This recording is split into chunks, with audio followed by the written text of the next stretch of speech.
कहा जाता है कि जब समय खराब चल रहा हो तो हर दांव उल्टा पड़ जाता है। कुछ ऐसा ही हाल बिहार में भाजपा का हो गया। जी हाँ, कहाँ तो मां के नाम पर लोगों की भावनाओं को जगाकर आखिरी दांव चलने की कोशिश महामानव ने किया था, ध्यान भटकाना था, मगर उनके अपनों ने ही प्रोजेक्ट पे पानी फेर दिया। किस तरह से भाजपा कार्यकर्ताओं ने बिहार में हुजूर की खटिया खड़ी की है उस पर तो बात करेंगे। कई सारे उदाहरण आपको बताऊंगा कि आज मोदी की माता जी के सम्मान में बिहार की माताओं का कितना अपमान किया गया और कैसे कैसे अपमान किया गया। आज बिहार में भाजपा कार्यकर्ताओं ने यह भी साबित कर दिया कि वो लाठी डंडा चला सकते हैं, किसी का सर फोड़ सकते हैं, हाथ पैर तोड़ सकते हैं, मारपीट कर सकते हैं, गाली गलौज कर सकते हैं, मगर सम्मान की लड़ाई सम्मान के साथ नहीं लड़ सकते, क्योंकि सम्मान शब्द का अर्थ ही शायद उन्हें मालूम नहीं है। इस वीडियो में मैं दर्जनों घटनाएं आपको याद दिलाऊंगा जो मां शब्द के बारे में प्रधानमंत्री मोदी की भावनाओं का पर्दाफाश करती हैं। इसके साथ ही साल 2014 के बाद यानी हुजूर के प्रधानमंत्री बनने के बाद जब तक इनकी मां जिंदा रही तब तक इनकी मुलाकातें कब कब हुई और मुलाकातों पर किस तरीके से प्रचार किया गया और चुनाव से उसका क्या कनेक्शन था, उन सब को देखेंगे। आपके सामने एक छोटा सा उदाहरण देना चाहता हूं। आप अक्सर देखते होंगे कि मोहल्ले में कुछ ऐसे लोग मिल जाते हैं जो पूरे क्षेत्र की माताओं बहनों को परेशान किए रहते हैं, मगर अपने परिवार की महिलाओं को एकदम पिंजड़े में कैद करके रखना चाहते हैं। यानी उनकी नज़र में अपनी माँ और बहन माँ बहन है और दूसरों की माँ बहन खिलौना। शायद उन्हें भी ये लगता हो कि जो मैं दूसरों के साथ कर रहा हूँ कहीं वही मेरे वाले के साथ ना हो जाए। बहरहाल इस वीडियो को देखने के बाद हमारे विश्वगुरु और उनके आसपास के लोग माँ बहन महिलाओं का कितना सम्मान करते हैं ये बात आईने की तरह साफ हो जाएगी। इतने सारे उदाहरण आपके सामने पेश करूंगा कि एकदम खोपड़िया घूम जाने वाली है, इसलिए आखिर तक वीडियो को देखिएगा। पहली बार है तो चैनल को सब्सक्राइब करके घंटी बजा दीजिए टन से। हर एक वीडियो को लाइक और शेयर करना जरूरी होता है, तभी आपका चैनल मजबूत होगा। इसके अलावा आपको मालूम है कि हम किसी धन्ना सेठ या राजनीतिक दल के दम पर नहीं चलते, तभी खुल के आपके मुद्दों पर बात हो पाती है। हमारा काम पसंद आता हो तो इसके QR कोड या फिर मोबाइल नंबर का प्रयोग करते हुए जो भी हो सके आर्थिक सहयोग भेजने का प्रयास जरूर करें। बहुत बहुत धन्यवाद। वैसे तो मां शब्द अपने आप में जबान से नहीं बल्कि दिल से निकलता है। इसका जुड़ाव हम सभी से होता है, हम स्वतः भावुक हो जाते हैं। हालांकि ये बात सबके लिए कही भी नहीं जा सकती। कुछ लोग भावुक होने का दिखावा भी करते हैं, नौटंकी भी करते हैं। कई हफ्ते पहले मैंने एक वीडियो में कहा था कि बच्चे को जन्म देने से कोई महिला मां नहीं बनती, बल्कि मातृत्व का जन्म होना चाहिए। एक बार महात्मा गांधी किसी कार्यक्रम में हिस्सा लेने पहुंचे थे अपनी पत्नी के साथ, और मंच का संचालन करने वाले ने गलती से उनकी पत्नी को महात्मा गांधी की मां बता दिया।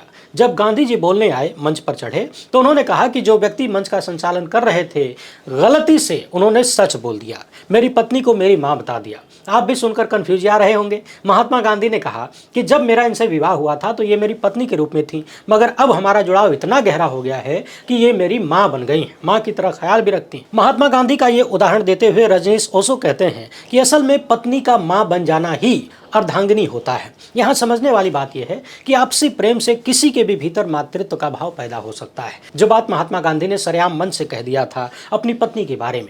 30 दिसंबर 2022 को प्रधानमंत्री मोदी की मां स्वर्गीय हीराबा मोदी जब इस दुनिया को छोड़कर चली गई तो बहुत सारे लोगों ने यह भी कहा कि हुजूर के हाथ से मीडिया में प्रोपेगेंडा खड़ा करने का एक मामला फिसल गया। हालांकि किसी भी व्यक्ति के जीवन में वो क्षण सबसे ज्यादा दुखदायी होता है, मगर सवाल यह है कि हुजूर के बारे में लोगों ने इस तरह की बातें क्यों कही।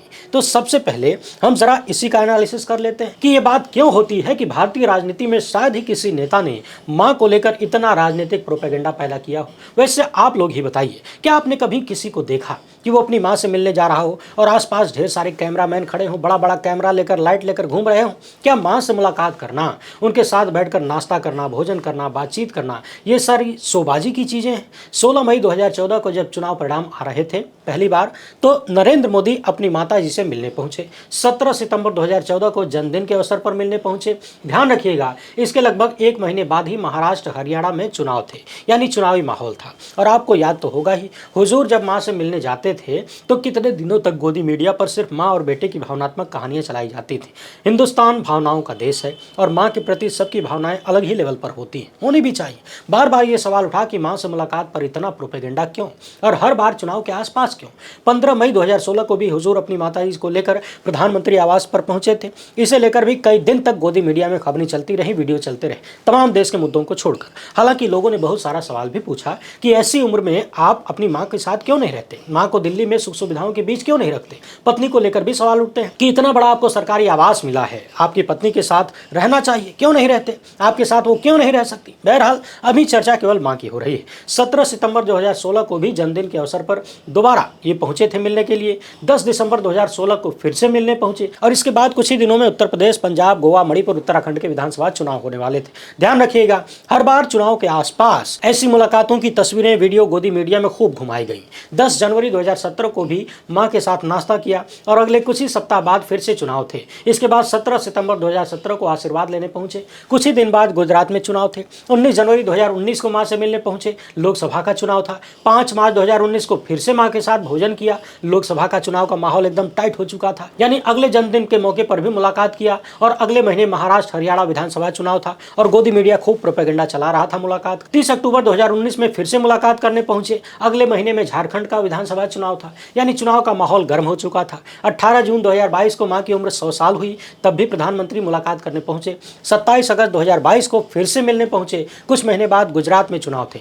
4 दिसंबर 2022 को गुजरात में वोटिंग चल रही थी और मां से मिलने पहुंचे। और फिर इसी महीने के आखिर में यानी 30 दिसंबर 2022 को सुबह सुबह स्वर्गीय हीराबा दुनिया को छोड़कर चली गई। अब समझने वाली बात यह है कि आप हिंदुस्तान के और सभी बड़ी नेताओं के बारे में इस तरह की खबरें इतनी आसानी से नहीं जुटा सकते, क्योंकि मां से मुलाकात कोई इवेंट नहीं होता है। और वो जो इवेंट होता है वो दिल के भीतर होता है। उसे कैमरे, फोटो, वीडियो और मीडियाबाजी की जरूरत नहीं होती। मगर फिर भी हो सकता है किसी को शौक हो कि वो मां से मुलाकात करे, दुनिया को दिखाए। चलिए मान लेते हैं, अच्छी बात है। मगर क्या यह संभव है कि आप अपनी मां से अटूट प्रेम करते हो और दूसरे की माओं से घृणा करते हो? क्योंकि मां तो सबकी मां होती है ना। अपनी मां और बहन का सम्मान करने वाले दूसरों की मां बहन का अपमान कैसे कर सकते हैं और होता हुआ कैसे देख सकते हैं? करने वालों को बचा कैसे सकते हैं? इस मामले में कुछ तो गड़बड़ है, क्योंकि जब भी हुजूर मां और बहन की बात करते हैं तो नजरों के सामने बहुत कुछ नाचने लगता है। अभी जापान और चीन गए थे, वहां से लौटे तो करीब हफ्ता भर बाद मां के अपमान का याद आया। और समझने वाली बात यह है कि बिहार में वोट चोरी के मामले पर जिस तरीके से बीजेपी फंसी हुई,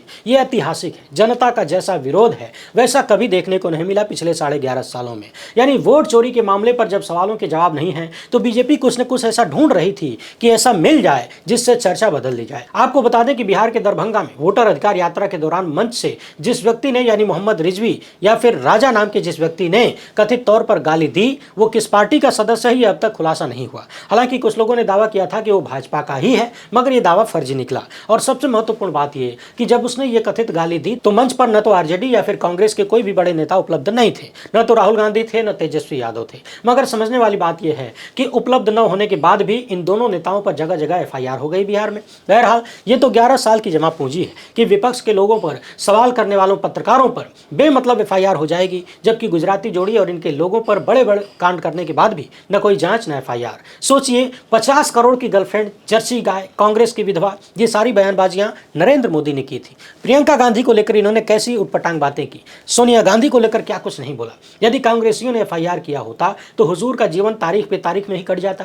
मगर आपने कभी नहीं सुना होगा कि राहुल गांधी और तेजस्वी यादव अपनी मां को अपमानित किए जाने को लेकर, पिता को गरियाने को लेकर इस तरह का हो हल्ला मचाए हों या फिर विक्टिम कार्ड खेला हो। तो हम बात कर रहे थे कि गुजरात की बिल्किस बानो, जिनके साथ एक खास विचारधारा के लोगों ने सामूहिक दुष्कर्म किया, उनके परिवार के लोगों की हत्या की और फिर बाद में सुप्रीम कोर्ट में झूठ बोलकर मोदी के डबल इंजन ने दुष्कर्मियों और हत्यारों को समय से पहले जेल से छुड़वा लिया, यह बात सुप्रीम कोर्ट ने कहा था। तो सवाल यह है कि आखिर बिल्किस बानो भी तो किसी की मां है, वो भी तो किसी की बहन और किसी की बेटी है। वो महिला कितने दशक तक अपने सम्मान की लड़ाई लड़ रही है और नरेंद्र मोदी की सत्ता उसके बलात्कारियों को जेल से छुड़ाती है, झूठ बोलकर, वो भी सुप्रीम कोर्ट। और फिर वही बलात्कारी बीजेपी के मंच पर चढ़ के बीजेपी का चुनाव प्रचार करते हैं। ये कैसा सम्मान है मां के प्रति जो सिर्फ राजनीति करने के काम आता है? उत्तराखंड की अंकिता भंडारी के साथ जो हुआ, भाजपा नेताओं का जो लिंक निकला, भाजपा के लोगों ने जो किया, उसे देखकर हुजूर को कभी दुख क्यों नहीं हुआ? अंकिता भी तो इसी देश की बेटी थी, वो भी किसी की बेटी, किसी की बहन थी। जिंदा होती तो मां भी बन सकती थी, मगर भाजपाइयों ने और उनके लोगों ने ही कथित रूप से उसे मातृत्व भाव की अवस्था से गुजरने से पहले ही मार दिया।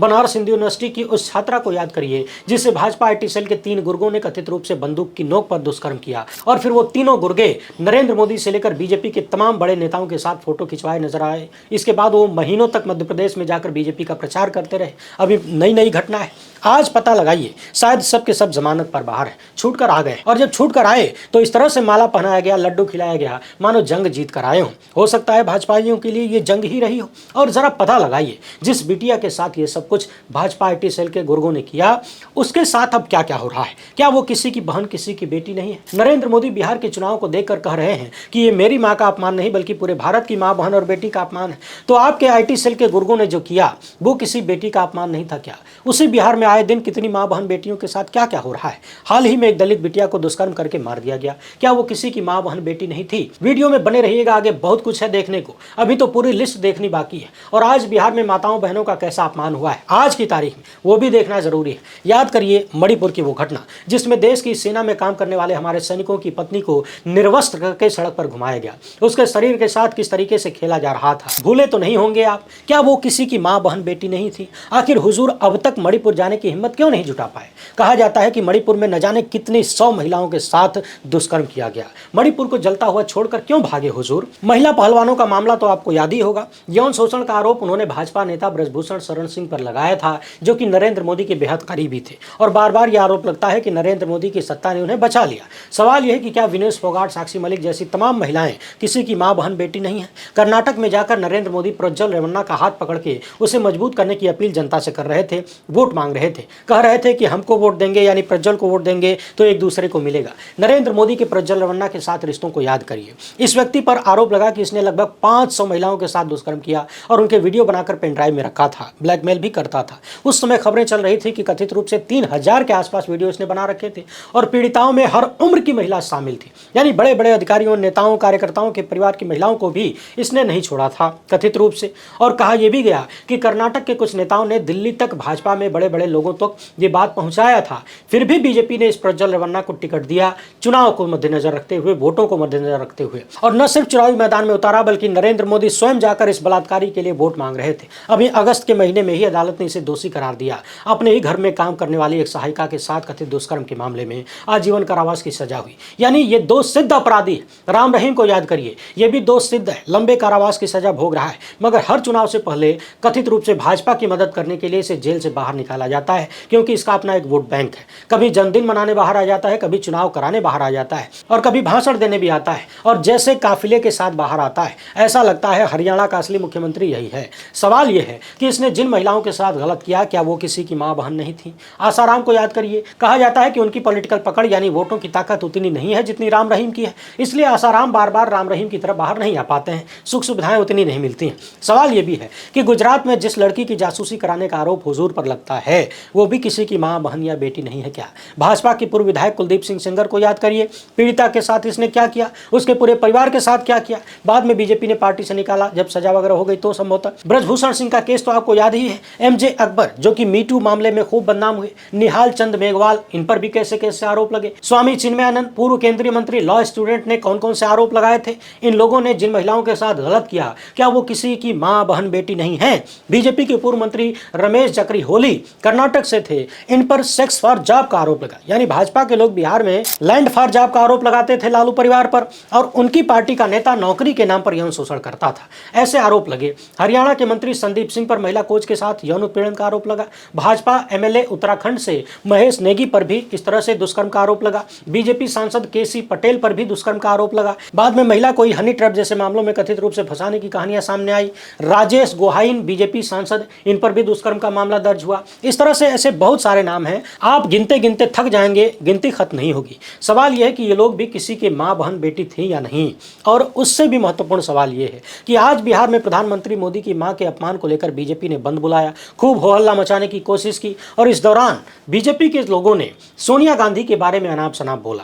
ऐसी ऐसी बातें बोल रहे हैं जो कोई भी बर्दाश्त नहीं कर सकता। और भाजपा आईटी सेल का तो पूरा काम ही यही है, सोनिया गांधी की उल्टी सीधी तस्वीरें बनाकर शेयर करना, पंडित नेहरू के बारे में अनाप शनाप लिखना। और भाजपा के कई लोगों ने तो यहाँ तक लिख दिया है, इस तरह की बातें भी फैलाते हैं कि राहुल गांधी विदेश में शादी कर चुके हैं, उनका परिवार है इसीलिए मिलने जाते हैं विदेश। हालांकि ये नहीं बता पाए कि अपने विश्वगुरु बार बार विदेश क्यों जाते हैं। जरा सोचिए कि अगर राहुल गांधी के बारे में इनको इस तरह का कोई तिनका भी मिल जाता तो ये लोग कितना बड़ा पहाड़ बना देते। बीजेपी के तमाम नेता दूसरों की मां बहनों के बारे में जैसी जैसी टिप्पणियां करते हैं, सोशल मीडिया से लेकर गोदी मीडिया तक, वो किसी भी रूप में बर्दाश्त के लायक नहीं होती। दुनिया के इतिहास में शायद पहली बार किसी पार्टी ने गालीबाजों की फौज तैयार की, वो है भाजपा का आईटी सेल। इनके अंधभक्त समर्थक आए दिन गाली देना ही इनकी ड्यूटी है। अपना काम करने के बदले में हमें कितनी गालियां और धमकियां मिलती हैं, इसका अंदाजा भी बहुत सारे लोग नहीं लगा सकते। हाल ही में एक टीवी डिबेट में कांग्रेस के एक प्रवक्ता को उनकी मां को एक भाजपाई प्रवक्ता ने बेहद गंदे शब्दों से बुलाया था। क्या नरेंद्र मोदी को दूसरे की मां बहन खिलौना नजर आती है? आखिर अपने लोगों को क्यों नहीं रोक पाते? और वैसे भी उनकी मां को कथित रूप से जिसने भी गाली दी, उसका कोई भी संबंध विपक्षियों से अब तक साबित नहीं हुआ, और न ही किसी विपक्ष के नेता ने कहा कि उसको बचाया जाए, चाहे उसको बचाने का प्रयास किया। सबने कहा कि जिसने गलती की है उसको सजा दी दीजिए, बल्कि तेजस्वी यादव ने तो गाली देने की आलोचना भी कर दी खुलकर। मगर फिर भी कुल मिलाकर खेल वही है कि वोट चोरी के मामले से ध्यान भटकाना है तो कुछ भी ढूंढा जा रहा है। परंतु सवाल यह है कि क्या ध्यान भटक गया? इसका जवाब है कि नहीं, बल्कि पासा उल्टा पड़ गया। बिहार से ऐसी तमाम तस्वीरें आ रही हैं जहां पर जनता इस बंद का विरोध कर रही है और भाजपा कार्यकर्ताओं से बहस कर रही है, लड़ाई और भिड़ंत हो रही है। कुछ भाजपाई तो ऐसे भी नजर आए जो प्रधानमंत्री मोदी की मां के सम्मान में राहुल गांधी की मां को सरेआम गालियां दे रहे हैं। सवाल यह है कि क्या सिर्फ नरेंद्र मोदी की दिवंगत मां का ही सम्मान है, बाकी भारतीयों की मां का सम्मान नहीं है? बिहार में एक व्यक्ति ने अपने घर के सामने टायर जलाने से मना कर दिया तो भाजपा कार्यकर्ताओं ने पूरे परिवार को बुरी तरह से पीटा, ऐसे आरोप लग रहे हैं। वीडियो सामने आए। जहानाबाद से यह तस्वीर सामने आई जहां पर एक स्कूल की शिक्षिका स्कूल जाने के लिए निकली थी। बीजेपी के लोगों ने रास्ता बंद कर दिया। महिला ने विरोध किया, कहा हमें जाने दो, देरी हो रही है। तो महिला टीचर के साथ धक्का मुक्की की गई। आप तस्वीरों में देख सकते हैं कि कैसा बर्ताव किया जा रहा है। सवाल यह है कि क्या यह महिला किसी की मां नहीं है? क्या यह किसी की बहन बेटी नहीं है? क्या नरेंद्र मोदी इस मां के अपमान का बदला अपने कार्यकर्ताओं से लेंगे, उन्हें सजा देंगे? और तो और एक वीडियो ऐसी भी सामने आई है जहां पर एक एम्बुलेंस जा रही थी, भाजपाइयों ने रास्ता रोक दिया। एक प्रेग्नेंट महिला यानी जो मां बनने वाली है उसे भी भाजपा के लोग अस्पताल जाने से रोक रहे हैं। उसके बारे में उल्टा सीधा बोला जा रहा है। यानी एक बच्चे को दुनिया में आने से पहले ही उसकी मां को अपमानित किया गया। और भाजपा का एक बुजुर्ग नेता कह रहा है कि जब पता है कि 7 बजे से रास्ता बंद है तो कहां चले आ रही हो, हम अस्पताल नहीं जाने देंगे। प्रधानमंत्री के अपमान का बदला लेना है। यानी एक महिला जो दुनिया से जा चुकी है उनके अपमान का बदला लेने के लिए भाजपाई लोग उस मां को प्रताड़ित कर रहे हैं जिसका बच्चा अभी इस दुनिया में आने वाला है। व्हाट्सएप यूनिवर्सिटी के ज्ञान और दिमाग को गिरवी रख देने का परिणाम यही होता है। कहां तो इस मुद्दे पर सम्मानजनक चर्चा होनी चाहिए थी या विरोध होना चाहिए था। उल्टे भाजपाइयों ने बिहार में पूरा खेले पलट दिया। कहीं पति पत्नी एक साथ मोटरसाइकिल से जा रहे थे तो उनके साथ बदसलूकी की गई, पति और पत्नी के साथ मारपीट की गई, जैसी खबरें सामने आ रही है, वीडियो सामने आ रही है। सवाल है कि चुनाव से पहले इस तरह से जनता को पीटता कौन है जी? और जो पीट रहा है वो क्या सोचकर पीट रहा है कि जनता अंधी है, नहीं देख रही है? आप इस तस्वीर में देखिए, एक महिला के साथ जैसा व्यवहार भाजपा कार्यकर्ता कर रहे हैं, क्या आप में से कोई भी ऐसा व्यवहार अपनी मां, बहन या बेटी के साथ देखना चाहेगा खुली सड़क पर? ये मां का कौन सा सम्मान है जो सिर्फ नरेंद्र मोदी की मां के लिए है, वो भी दिवंगत मां के लिए? बिहार में आज पत्रकारों ने सवाल कर दिया तो भाजपाइयों ने पत्रकारों को ही पीट दिया और पत्रकारों को मां बहन की गाली दी। सवाल है कि क्या पत्रकारों की मां बहन नहीं है? घर के ठीक सामने टायर जलाने से मना किया तो इस महिला के पूरे परिवार के साथ मारपीट की गई। ये महिला दुखी होकर पत्रकारों से अपना दुख साझा कर रही। सवाल है कि क्या ये किसी की मां नहीं है? क्या जिनकी माएं जिंदा हैं उनका कोई सम्मान नहीं है? इस आदमी के चेहरे को एक बार फिर से निहार लीजिए। ये नरेंद्र मोदी की दिवंगत मां के सम्मान में राहुल गांधी की जीवित मां को बार बाला बुला रहा है। ये वो शब्द है जो भाजपाई व्हाट्सएप यूनिवर्सिटी और IT सेल के गुर्गों के बीच, इनके ज्ञानियों के बीच बड़ा फेमस है। सवाल यह है कि क्या सिर्फ प्रधानमंत्री की मां का ही सम्मान होना चाहिए? लगे हाथ इस खबर को भी पढ़ लीजिए। पन्ना में एक दुष्कर्म पीड़िता जो कि नाबालिग थी, उसे आरोपी के घर भेज दिया गया। फिर से उसके साथ दुष्कर्म हुआ। मध्य प्रदेश में डबल इंजन किसका है आपको पता ही है। बाल कल्याण समिति ने पीड़िता को आरोपी के घर भेजा। वैसे आप दर्शक बताइए कि वोट चोरी के मामले से निपटने के लिए कथित रूप से हुजूर ने जो प्रोपेगेंडा शुरू किया था, क्या उसमें सफल हो पाएंगे या फिर बिहार में भाजपा कार्यकर्ताओं ने आज पूरा गुड़गोबर कर दिया? आप में से बिहार के जितने भी दर्शक हैं और जो लोग बिहार की घटनाओं को बारीकी से देख रहे हैं, जमीन की स्थिति से परिचित हैं, जरा हमें भी परिचित कराइए। कमेंट बॉक्स में अपनी पूरी बात लिखिए और इस वीडियो को ज़्यादा से ज़्यादा लोगों तक शेयर करिए। फिलहाल इतना ही। हमसे जुड़ने के लिए बहुत बहुत धन्यवाद। जय हिंद।